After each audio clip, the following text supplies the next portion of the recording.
ಶ್ರೀ ರಾಘವೇಂದ್ರ ಸ್ವಾಮಿಗಳ 404ನೇ ಪಟ್ಟಾಭಿಷೇಕ ಮಹೋತ್ಸವ ಹಾಗೂ 430ನೇ ವರ್ಧಂತಿ ಉತ್ಸವದ ಅಂಗವಾಗಿ ಮಂತ್ರಾಲಯದಲ್ಲಿ ರಾಘವೇಂದ್ರ ಸ್ವಾಮಿಗಳ ಮಠದ ಆವರಣದಲ್ಲಿ ಶನಿವಾರದಿಂದಾನೇ ಗುರುವೈಭವೋತ್ಸವ ಕಾರ್ಯಕ್ರಮ ಅದ್ದೂರಿಯಾಗಿ ನಡೆಯಲಿದೆ. ಈ ಕಾರ್ಯಕ್ರಮವು ಮಾರ್ಚ್ 6ನೇ ತಾರೀಕಿನವರೆಗೆ ವಿಜೃಂಭಣೆಯಿಂದ ನಡೆಯುತ್ತದೆ. ರಾಯರ ಮಂತ್ರಗಳಿಗೆ ಅಪಾರ ಶಕ್ತಿ ಇದೆ.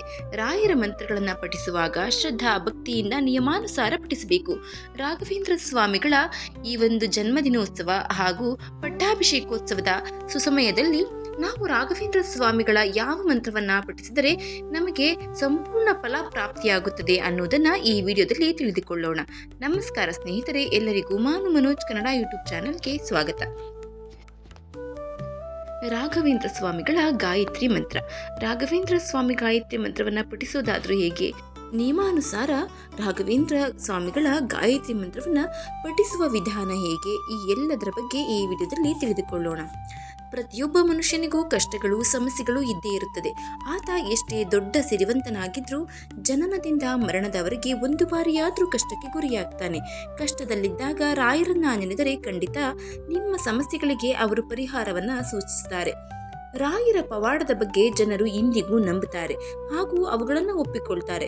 ರಾಯರನ್ನ ಪೂಜಿಸೋದ್ರಿಂದ, ರಾಯರ ಮಂತ್ರಗಳನ್ನ ಪಠಿಸೋದ್ರಿಂದ ಸಾಕಷ್ಟು ಧನಾತ್ಮಕ ಬದಲಾವಣೆಯನ್ನ ನಾವು ನಮ್ಮ ಜೀವನದಲ್ಲಿ ಕಂಡುಕೊಳ್ಳಬಹುದು. ಸ್ನೇಹಿತರೆ, ಇದೇ ಮಾರ್ಚ್ 6ನೇ ತಾರೀಕು ರಾಯರ ವರ್ಧಂತಿ ಮತ್ತು ರಾಯರ ಪಟ್ಟಾಭಿಷೇಕ ಮಹೋತ್ಸವ ನಡೀತಾ ಇದೆ. ಈ ಒಂದು ಸುಸಂದರ್ಭದಲ್ಲಿ ರಾಯರ ಗಾಯತ್ರಿ ಮಂತ್ರವನ್ನ ಪಠಿಸೋದ್ರಿಂದ ನಮಗೆ ಅಪಾರ ಪುಣ್ಯ ಫಲವನ್ನು ಪಡೆದುಕೊಳ್ಳಬಹುದು. ರಾಯರ ಅನುಗ್ರಹವನ್ನು ಪಡೆದುಕೊಳ್ಳಲು ಈ ದಿನ ಅದೆಷ್ಟೋ ಸಮಸ್ಯೆಗಳಿಗೆ ಮುಕ್ತಿಯನ್ನು ಪಡೆದುಕೊಳ್ಳಲು ಗಾಯತ್ರಿ ಮಂತ್ರವನ್ನು ಪಠಿಸಿದರೆ ಶೀಘ್ರವಾಗಿ ನಮ್ಮ ಕಷ್ಟಗಳೆಲ್ಲ ಪರಿಹಾರವಾಗುತ್ತೆ. ರಾಘವೇಂದ್ರ ಸ್ವಾಮಿ ಗಾಯತ್ರಿ ಮಂತ್ರವನ್ನು ಪಠಿಸಬೇಕಾದ್ರೆ 1 ಬಾರಿ, 5 ಬಾರಿ, 9 ಬಾರಿ ಹಾಗೂ ಸಮಯವಿದ್ದರೆ 21 ಬಾರಿ, 1008 ಬಾರಿಯೂ ಪಠಿಸಬಹುದು. ಶ್ರೀ ಗುರು ರಾಘವೇಂದ್ರ ಸ್ವಾಮಿ ಗಾಯತ್ರಿ ಮಂತ್ರವನ್ನು ನಿರಂತರವಾಗಿ 48 ದಿನಗಳ ಕಾಲ ಪಠಿಸಬೇಕಾಗುತ್ತೆ.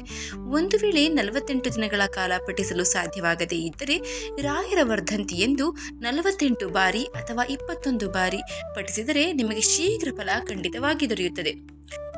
ರಾಯರ ಗಾಯತ್ರಿ ಮಂತ್ರ ಹೀಗಿದೆ: ಓಂ ವೆಂಕಟನಾಥಾಯ ವಿದ್ಮಹೆ ಸಚ್ಚಿದಾನಂದಾಯ ಧೀಮಹಿ ತನ್ನೋ ರಾಘವೇಂದ್ರ ಪ್ರಚೋದಯಾತ್. ಓಂ ವೆಂಕಟನಾಥಾಯ ವಿದ್ಮಹೆ ತಿಮ್ಮಣ್ಣ ಪುತ್ರಾಯ ಧೀಮಹಿ ತನ್ನೋ ರಾಘವೇಂದ್ರ ಪ್ರಚೋದಯಾತ್. ಓಂ ಪ್ರಹ್ಲಾದಾಯ ವಿದ್ಮಹಿ ವ್ಯಾಸರಾಜಾಯ ಧೀಮಹಿ ತನ್ನೋ ರಾಘವೇಂದ್ರ ಪ್ರಚೋದಯಾತ್. ಇದು ರಾಘವೇಂದ್ರ ಸ್ವಾಮಿಗಳ ಗಾಯತ್ರಿ ಮಂತ್ರ. ಇನ್ನು ರಾಘವೇಂದ್ರ ಸ್ವಾಮಿ ಗಾಯತ್ರಿ ಮಂತ್ರ ಪಠಿಸುವಾಗ ಅನುಸರಿಸಬೇಕಾದ ವಿಧಾನಗಳು. ರಾಘವೇಂದ್ರ ಸ್ವಾಮಿ ಗಾಯತ್ರಿ ಮಂತ್ರವನ್ನು ಗುರುವಾರದ ದಿನದಂದು ಅಥವಾ ಯಾವುದೇ ಶುಕ್ಲ ಪಕ್ಷದ ಪುಷ್ಯ ನಕ್ಷತ್ರದ ದಿನದಂದು ಪಠಿಸಲು ಪ್ರಾರಂಭಿಸಬೇಕು. ಇಲ್ಲವೇ ರಾಯರ ವರ್ಧಂತಿಯೆಂದು, ರಾಯರ ಆರಾಧನಾ ಮಹೋತ್ಸವವೆಂದು ಈ ಗಾಯತ್ರಿ ಮಂತ್ರವನ್ನು ಪಠಿಸಿದರೆ ಶೀಘ್ರ ಫಲ ನಮಗೆ ದೊರೆಯುತ್ತದೆ. ಯಾಕೆಂದರೆ ಈ ದಿನಗಳಲ್ಲಿ ವಿಶೇಷ ಶಕ್ತಿ ಇರುತ್ತದೆ. ರಾಯರ ಗಾಯತ್ರಿ ಮಂತ್ರವನ್ನು ಈ ಸಮಯದಲ್ಲಿ 1008 ಬಾರಿ 48 ದಿನಗಳ ಕಾಲ ಪಠಿಸಿದರೆ ರಾಯರ ಅನುಗ್ರಹವನ್ನು ಖಂಡಿತವಾಗಿ ಪಡೆದುಕೊಳ್ಳಬಹುದು. 1008 ಬಾರಿ ಪಠಿಸಲು ಸಾಧ್ಯವಾಗದೇ ಇದ್ದರೆ ಗುರುವಾರದ ದಿನ ಅಥವಾ ವರ್ಧಂತಿಯ ದಿನ ಅಥವಾ ಆರಾಧನೆಯ ದಿನ ಸಂಜೆ 21 ಬಾರಿ ಅಥವಾ 108 ಬಾರಿ ಪಠಿಸಿದರೂ ಅಷ್ಟೇ ಪ್ರಯೋಜನವನ್ನ ಪಡೆದುಕೊಳ್ತೀರಿ. ಮಂತ್ರವನ್ನ ಪಠಿಸುವ ಮುನ್ನೆ ಶುದ್ಧತೆಯ ಬಗ್ಗೆ ಹೆಚ್ಚಿನ ಕಾಳಜಿಯನ್ನ ತೆಗೆದುಕೊಳ್ಬೇಕು.